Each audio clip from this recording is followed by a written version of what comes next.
Hello everyone, এইটা ছিল সরস্বতী পুজোর পরের দিন এবং সেই দিন সকালে আমাদের একটা কালচারাল প্রোগ্রাম ছিল। তোমাদের সাথে তো আমরা শেয়ার করেইছি কী কালচারাল প্রোগ্রাম ছিল। আর সেই কালচারাল প্রোগ্রামটা অ্যাকচুয়ালি নাচের থিমটা যেহেতু আমাদের নৃত্য নৈবেদ্য ছিল, তো সেই জন্য থিমটা পুরোপুরি আমাদের নাচটা ওই ভারতের বিভিন্ন স্টেটকে রিপ্রেজেন্ট করার মাধ্যমেই হয়েছিল।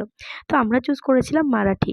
তো দেখে নাও কিছু ক্যান্ডিড ছবি কিছু অ্যাড করে দিলাম নাচের। আর ইনি হলেন সিস্টার পি চ্যাটার্জি ম্যাডাম, মেম দত্ত ম্যাডাম এবং আমাদের বিভিন্ন সিস্টারের সাথে আমি কিছু ছবি অ্যাটাচ করে দিলাম।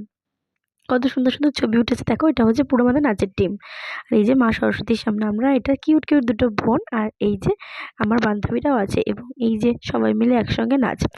তারপরে চলে এলো সেই একটা বিদায় ভারাক্রান্ত মন করা জিনিস, সেটা হচ্ছে মায়ের বিদায় বেলা। কিচ্ছু করার নেই, মাকে তো বিদায় জানাতেই হবে, না হলে যে পরের বার মাকে আর আনতে পারবো না।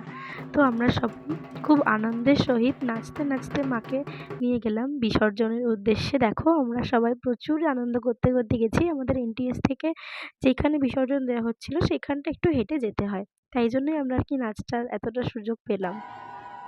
তারপরে মাকে বিসর্জন করা হচ্ছে। সত্যি বলতে এই ভিডিওটা এডিট করতে করতে তো আমার ভীষণই চোখে জল চলে এসেছিলো। সত্যিই তো চোখে জল আসারই মতন সময়টা। মাকে সত্যিই আমাদের বিদায় জানাতেই হবে, কিচ্ছু করার নেই। তো কিছুই ব্যাপার না, আসছে বছর আবার হবে। হয়তো আমরা আর এনটিএসে থাকবো না, কিন্তু মা তো আবার ঠিক আসবেনই। তারপর আমরা এনটিএসে চলে এলাম এবং এভাবেই দিনটা শেষ করলাম। Thanks for